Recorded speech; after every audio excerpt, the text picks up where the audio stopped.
अब जो दस्तावेज की बात आप कर रही थी चित्रा जी, जो 11 दस्तावेज है जिसमें कि आधार कार्ड को लेकर कहा जा रहा है कि आधार कार्ड नहीं है। पहला उसमें है कि केंद्रीय राज्य के नियमित कर्मचारी पेंशन भोगी को निर्गत कोई पहचान पत्र हो या पेंशन भुगतान आदेश हो, जिसको पीपीओ कहते हैं। दूसरा है सरकार स्थानीय प्रारंभिक बैंक डाकघर द्वारा भारत में 1/7/1987 से पूर्व निर्गत किया गया कोई भी पहचान पत्र हो।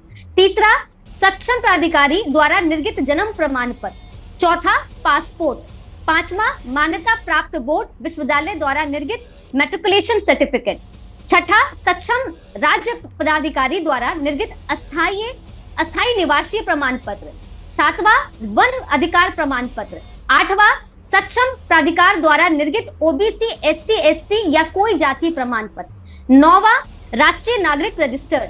10वां राज्य स्थानीय पदाधिकारियों द्वारा तैयार किया गया पारिवारिक लिस्ट। और 11 सरकार का कोई भी भूमि मकान आवंटन पत्र। लिस्ट दी है 11 डॉक्यूमेंट्स की, उसमें कहीं भी आधार कार्ड का जिक्र नहीं है। अब ये बात पूरी तरह से साफ हो गई, आधार कार्ड नहीं है तो आधार कार्ड क्यों नहीं है, ये सवाल भी पलट कर पूछे ये 11 दस्तावेज में से एक पहचान के तौर पर आप दे सकते हैं, उसमें आधार का ना होना, तो ये गरीबों के लिए मुश्किल बढ़ेगी क्या?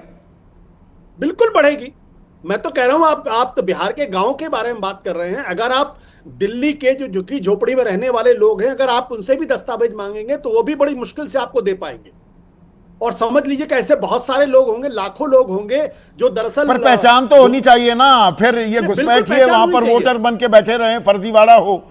संदीप देखिए, मुझे लगता है कि ये जो वोटर लिस्ट की जो पूरा विवाद है ना, ये अपने आप में फालतू का विवाद मैं क्यों कह रहा हूं भाई। इस देश का आदमी को आप एक पहचान पत्र दे दीजिए और उसका उसमें एक एड्रेस डाल दीजिए, चाहे वो आधार कार्ड हो, चाहे वो पैन कार्ड हो, चाहे वो ड्राइविंग लाइसेंस हो, चाहे कुछ भी हो, और उसके पास तो आधार को तो इलेक्टोरल रोल से जुड़वाने की प्रक्रिया भी कर रहा है चुनाव आयोग, और कहता है कि आधार एक मान्य दस्तावेज नहीं होगा। तो फिर ये तो भारत सरकार को सोचना चाहिए कि आधार कार्ड के आधार पर क्यों बहुत सारी फैसिलिटीज लोगों को मिलती है।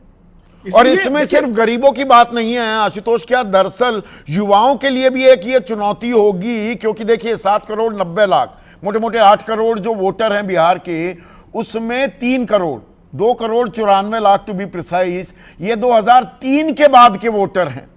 और इनको दरअसल अपने पैदा होने को लेकर अपने और माता पिता की जन्मतिथि का भी प्रमाण देना होगा।